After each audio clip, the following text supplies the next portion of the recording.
A primeira pergunta de hoje é do nosso ouvinte Carlos, da cidade do Guarujá. O Carlos pergunta ao pastor se o povo de Deus vai ser arrebatado antes de soar a primeira trombeta, ou só depois. E ele pergunta mais, ou Satanás será solto ou não? Essa é a pergunta que ele faz ao pastor. Eu quero dizer ao nosso consulente que a sua pergunta está meio truncada, porque se trata de assunto escatológico e as posições aí seguidas falam de episódios distintos. Então, com relação ao arrebatamento, nós podemos dizer que em 1 Coríntios, capítulo 15, o apóstolo Paulo fala deste arrebatamento que a igreja aguarda e que se dará por ocasião da vinda de Cristo, conforme ele prometeu que voltaria. Na ocasião, então, se dará este acontecimento, quando Paulo declara assim em 1 Coríntios, capítulo 15, versículo 50 em diante. E agora digo isto, irmãos, que a carne e o sangue não podem herdar o reino de Deus, nem a corrupção herdar a incorrupção. Eis que vos digo um mistério. O mistério é um segredo. Só que o segredo está revelado. Eis que vos digo um mistério. Na verdade, nem todos dormiremos. Essa palavra, nem todos dormiremos, refere-se ao corpo sepultado. Então, a palavra cemitério significa dormitório e os cadáveres, os mortos, são levados fisicamente para este lugar onde são sepultados. Independentemente do sepultamento do corpo, o espírito se retira. E aqui então diz Jesus, nem todos dormiremos, mas todos seremos transformados. Isto é, pessoas vivas no dia do arrebatamento, pessoas que já morreram. Então, esses que estarão vivos, eles serão transformados instantaneamente, diz a Bíblia, num abrir e fechar de olhos. E os que já morreram serão ressuscitados. No momento, num abrir e fechar de olhos, ante a última trombeta, porque a trombeta soará, e os mortos ressuscitarão incorruptíveis, e nós seremos transformados. Porque convém que isto que é corruptível se revista da incorruptibilidade e que isto que é mortal se revista da imortalidade. E quando isto que é corruptível se revestir da incorruptibilidade e isto que é mortal se revestir da imortalidade, então cumprir-se-á a palavra que está escrita, tragada foi a morte na vitória. Agora, esse texto é complementado com o que escreveu o apóstolo Paulo também em 1 Tessalonicenses, capítulo 4, falando a respeito daqueles que já morreram e que voltarão seus espíritos com Cristo para se juntar aos seus corpos na sepultura e se dar a primeira ressurreição. Então aqui está apontado neste capítulo 4, que passarei a ler, a partir do versículo 14. Porque se cremos que Jesus morreu e ressuscitou, assim também aos que em Jesus dormem, Deus os tornará a trazer com ele. Essa expressão, os que em Jesus dormem, significa os que já morreram, cujos espíritos estão no céu, quando Cristo vier para arrebatar a sua igreja, isto é, os vivos. Os mortos também participarão. Dizemos-vos, pois, isto pela palavra do Senhor, que nós, os que ficarmos vivos para a vinda do Senhor, não precederemos os que dormem. Porque o mesmo Senhor descerá do céu com alarido, com voz de arcanjo, com trombeta de Deus, e os que morreram em Cristo ressuscitarão primeiro. Então, aqueles que já morreram, na ocasião, cujos espíritos voltarão com Cristo, são os primeiros que ressuscitarão. Depois nós, os que ficarmos vivos, seremos arrebatados juntamente com os mortos ressuscitados, a encontrar o Senhor nos ares, e assim estaremos para sempre com o Senhor.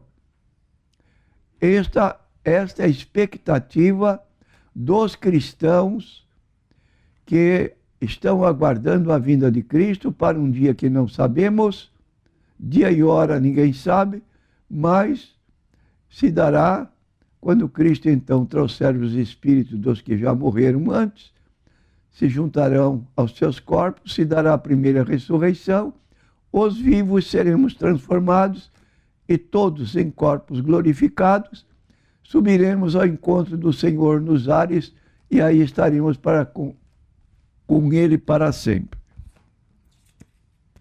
A próxima pergunta é do nosso ouvinte Noé. O Noé pergunta ao pastor qual o significado da palavra apologética. E aproveitamos a pergunta do nosso ouvinte para lembrar aos nossos ouvintes que nos dias 11 e 12 de outubro deste ano, a Igreja Evangélica da Paz estará realizando aqui em sua sede, Rua Silva Jardim 503, no Macuco, em Santos, o 8º Seminário Apologético. E este ano teremos, além das palestras dadas pelo pastor Natanael Rinaldi, também palestras dadas pelo pastor João Flávio Martinez, que é o atual presidente do CACP, Centro Apologético Cristão de Pesquisas. E teremos também a presença do pastor Ezequias Soares da Silva, pastor da Igreja Assembleia de Deus. Então, este ano, nos dias 11 e 12 de outubro, teremos o Seminário Apologético. Faça já a sua inscrição, garanta a sua vaga para este importante acontecimento na nossa região.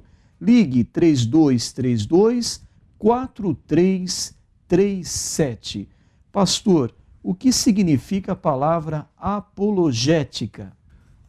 A palavra apologética aparece na Bíblia Sagrada e uma das que mais usamos é o que está em Judas, Epístola de Judas, versículo 3. Esta epístola não tem capítulo. Diz assim: Amados, procurando eu escrever-vos com toda a diligência acerca da salvação comum, tive por necessidade escrever-vos e exortar-vos a batalhar.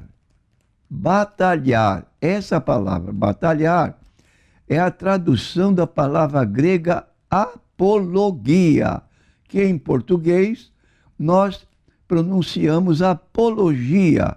Apologia, então, significa defesa da fé.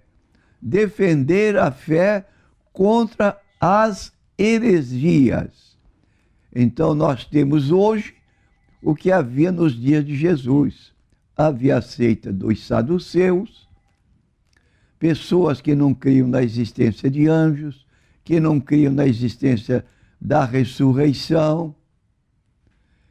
E também havia a seita dos fariseus, que também eram contrários aos saduceus. E nós sabemos pelo Novo Testamento, ou seja, pelos evangélicos, que Jesus sempre foi perseguido, se assim podemos dizer, foi desafiado por membros ou líderes desses dois grupos religiosos, que eram sectários. E nos dias atuais também existe uma grande quantidade de seitas. Por exemplo, nós apontamos assim cerca de 10.000 seitas que partem das grandes religiões: cristianismo, islamismo, budismo, hinduísmo, taoísmo. São religiões chamadas religiões universais. Mas dentro dessas religiões existem os grupos menores, que são chamados seitas, como no islamismo. Temos duas seitas, sunitas e xiitas. Uma se caracteriza pelo seu pelo seu radicalismo, que são os xiitas. E sempre estão em guerra uma com a outra, lutando, mas fazem parte de uma religião única. E no meio dos chamados cristianismo, tem várias seitas que nós chamamos de seitas heréticas, porque contrariam o próprio Evangelho, o próprio Cristo, que dizem seguir, negando verdades fundamentais da Bíblia Sagrada.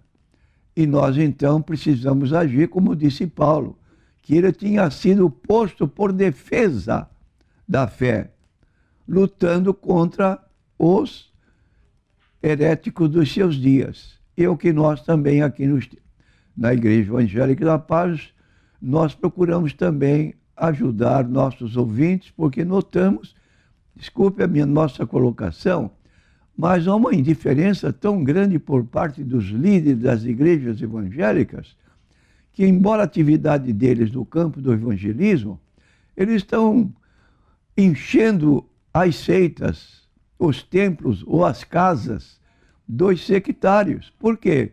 Porque apesar de ganhar pessoas, não orientam ou não previnem neste campo de seitas, e essas pessoas ficam indefesas. Quantos e-mails eu recebo por dia de pessoas que estão fazendo perguntas para mim porque pensam que, na verdade, o único que cuida desse campo aqui na Baixada Santista somos nós. E estamos ajudando pastores que nos solicitam a presença para falar à igreja. Estamos atendendo com muita boa vontade.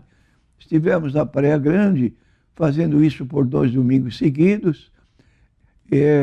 Em outros lugares que aqui vão se dar seminários apologéticos, como o nosso agora nos dias 11 e 12 de outubro, estaremos aqui com pastores de outras localidades do Brasil, pessoas preparadas também, como nós, ou até acima, como este pastor Ezequiel Soares, homem competentíssimo, que conhece o hebraico, conhece o grego, e então está apto para poder dialogar a respeito do assunto. Então, repetindo, apologia é fazer defesa da fé. E pode notar na carta de Paulo, nas cartas que ele escreveu, notadamente nas cartas pastorais, que ele fazia com entusiasmo comunicação para os pastores que estavam sob sua liderança. Por exemplo, você lê o capítulo 20 de Atos dos Apóstolos, ele está se retirando da Ásia, ele reúne os presbíteros das igrejas onde ele havia trabalhado, cidades próximas, para que viessem tomar conhecimento da sua despedida. E uma das palavras que ele acentua antes de começar a sua defesa, para apresentar o seu relatório de trabalho, ele faz menção, avisando os que ficariam, que tivessem cuidado. Diz ele assim, porque olhai, pois, por vós, por todo o rebanho sobre que o Espírito Santo vos constituiu bispos, para apacentardes a igreja de Deus, que ele resgatou com seu próprio sangue. Estou lendo no livro de Atos 20, 27 em diante. Então ele está dizendo, aliás, 28 em diante, porque eu sei isto, que depois da minha partida entrarão no meio de vós lobos cruéis, que não pouparão o rebanho, e que de entre vós mesmos se levantarão homens que falarão coisas perversas para atraírem os discípulos após si. Portanto, vigiai, lembrando-vos de que durante 3 anos não cessei, noite e dia, de admoestar com lágrimas a cada um de vós. Então ele era um obreiro responsável e estava deixando a igreja e seus líderes avisados da possível entrada de lobos cruéis que não poupariam o próprio rebanho do Senhor Jesus Cristo.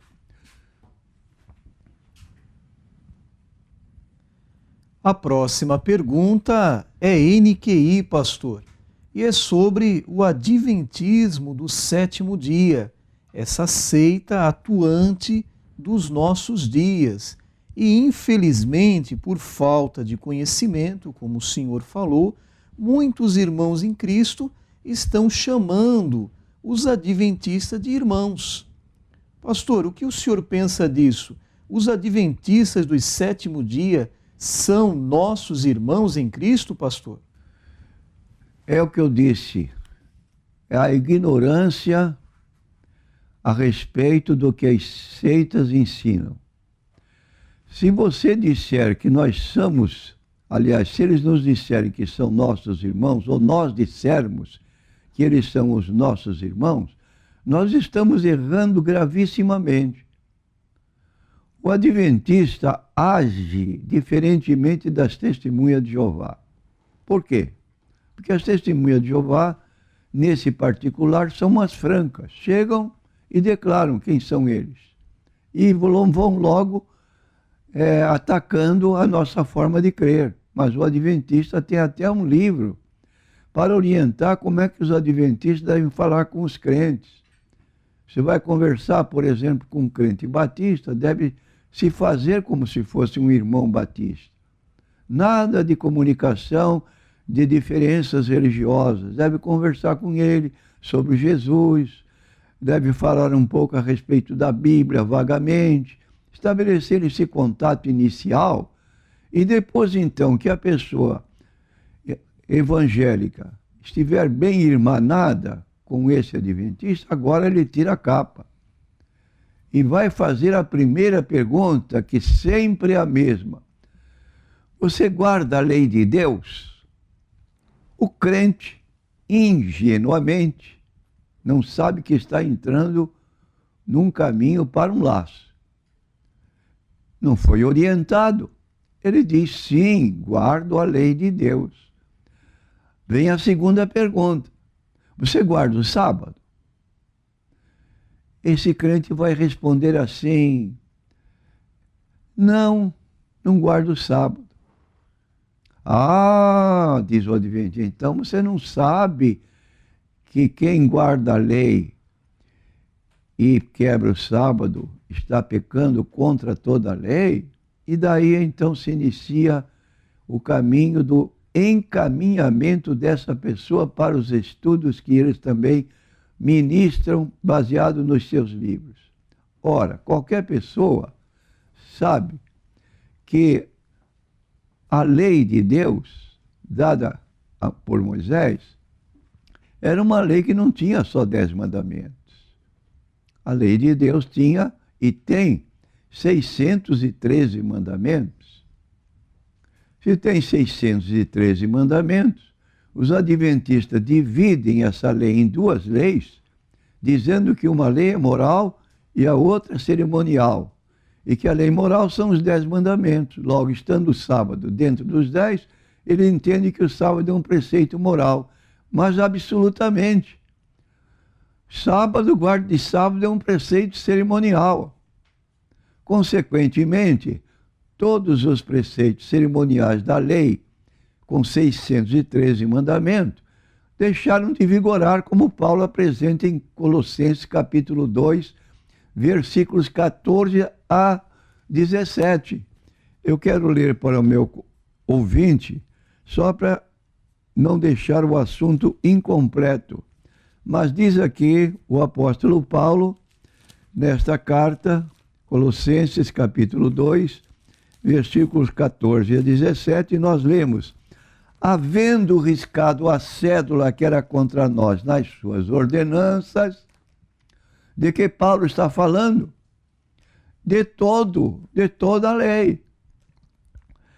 Havendo riscado a cédula que era contra nós nas suas ordenanças, a qual de alguma maneira nos era contrária, atirou do meio de nós, cravando-a na cruz.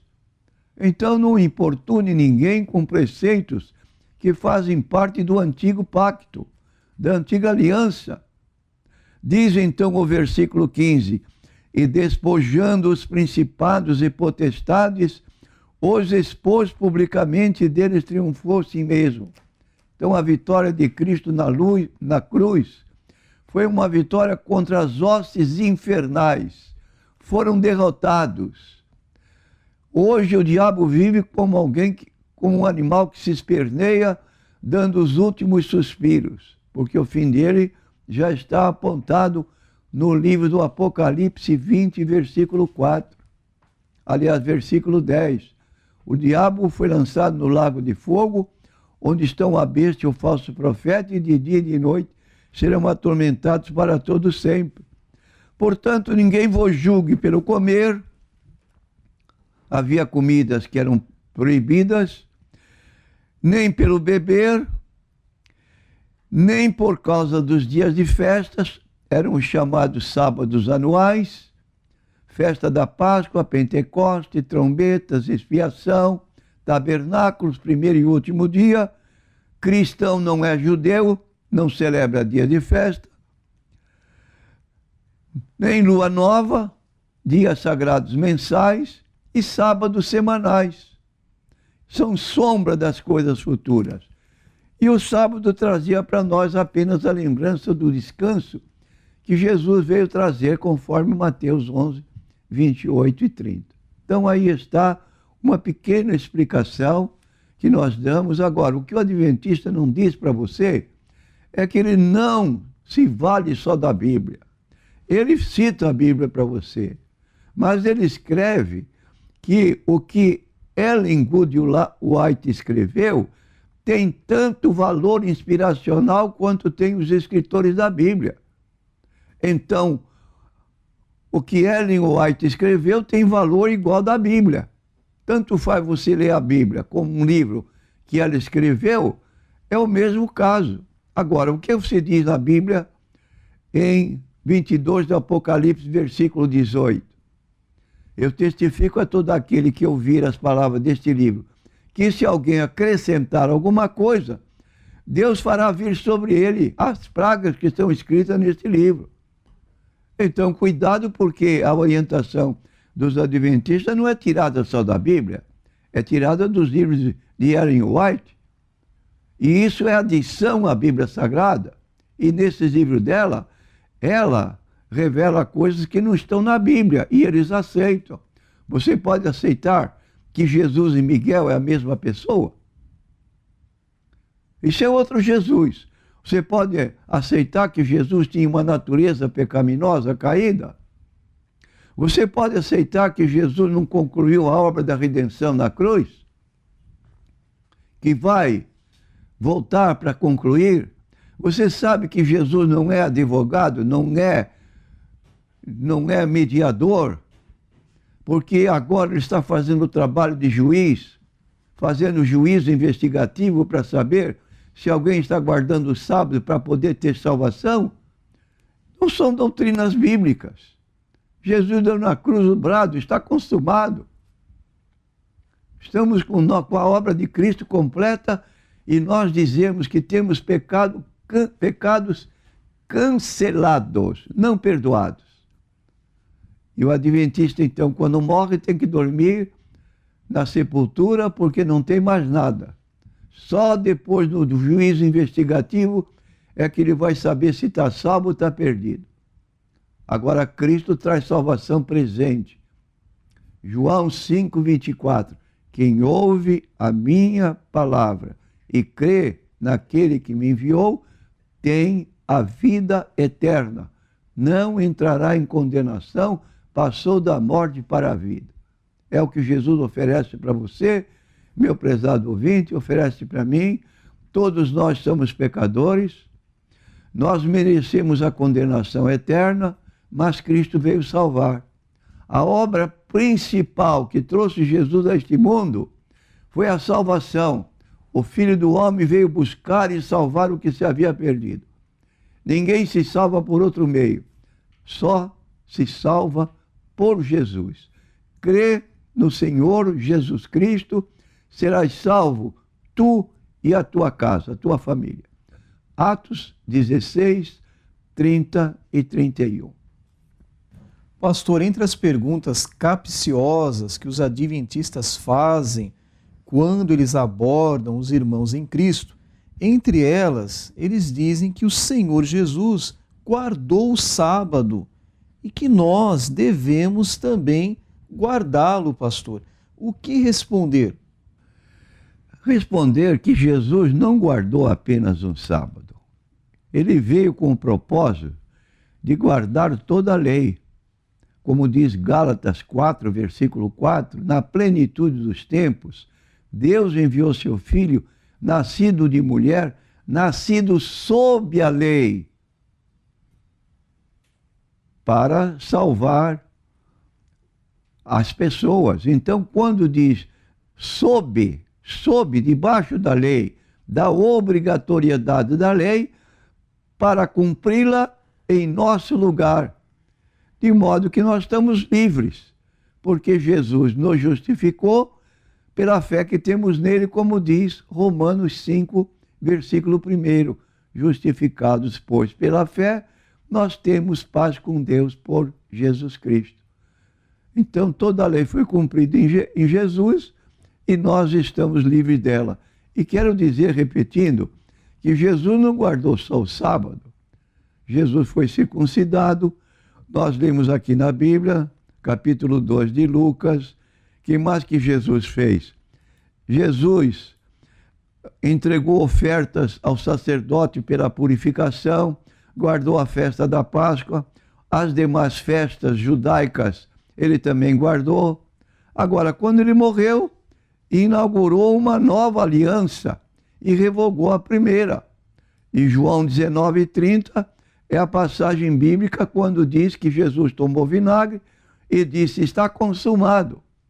Inclinando a cabeça, entregou o Espírito. Se o fato de Jesus guardar a Páscoa não prova que nós também devemos guardá-la, como também, quando se circuncidou, não recomenda que devemos circuncidar-nos, da mesma forma, quando Jesus guardou o sábado, não implica que devemos guardá-lo. E de mais a mais, o adventista diz que guarda o sábado. Agora pergunta para um adventista, quando ele fizer a pergunta sobre o sábado, você quer me ler Êxodo 35, versículo 3? Está lá no livro.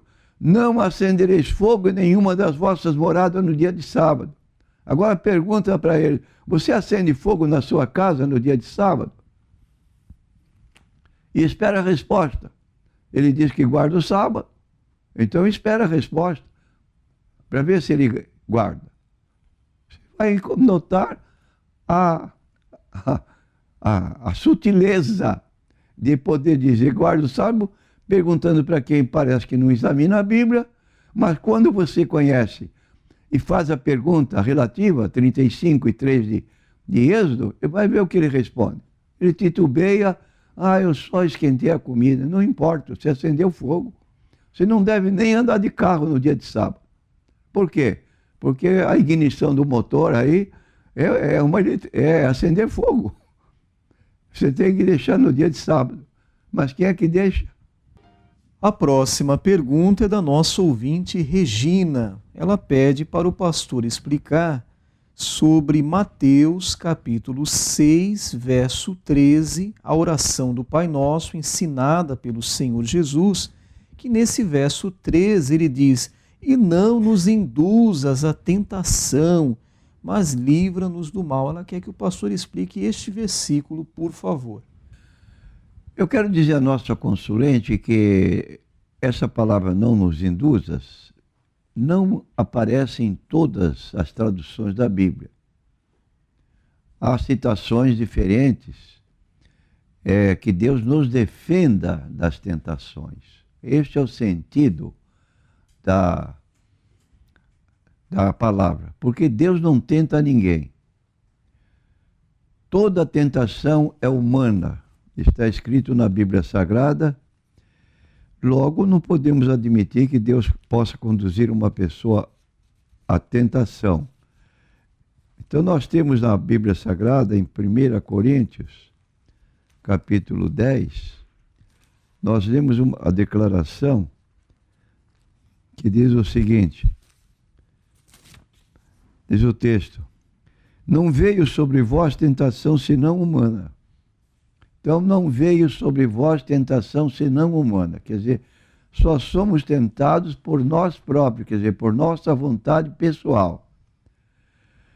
Mas fiel é Deus, que não vos deixará tentar acima do que podeis, antes, com a tentação, dará também o escape para que possais suportar. Então, nós temos aqui 3 colocações a respeito do que Deus faz por nós. Primeiro, não veio tentação sobre vós senão humana. Então, toda tentação nós somos pessoalmente responsáveis. Segundo, Deus é fiel e não deixa que sejamos tentados mais do que nós podemos. E terceiro, Ele abre uma porta de escape para a tentação que nos vier, para nós podermos suportá-la e sairmos vencedores. E em 1 João 4, versículo 4, declara: maior o que está conosco do que o que está com eles. Ou seja, forças inimigas chefiadas pelo diabo não podem contra nós, porque maior é o que está conosco. E como o texto que dizemos de Paulo: se Deus é por nós, quem será contra nós? Aquele que não poupou o seu próprio filho, mas o entregou por todos nós, como nos não dará também com ele todas as coisas? Então aí está, quero dizer a nosso consulente, que não se preocupe com esse texto diferente, porque Deus não induz, e quero dizer que a regra de interpretação da Bíblia é esta: a Bíblia como a Bíblia se interpreta. Se um versículo está para nós meio obscuro, então eu vou ler parte mais da Bíblia, onde diga acerca do assunto que estou estudando, para eu ter uma compreensão mais exata. Toda boa dádiva, diz o apóstolo Tiago, todo dom perfeito vem do Pai das luzes, em que não há sombra nem mudança de variação. Tudo que é bom vem de Deus, nada que é mal vem dele, porque não pode agir contra a sua natureza. Tiago 1,17. 1,17.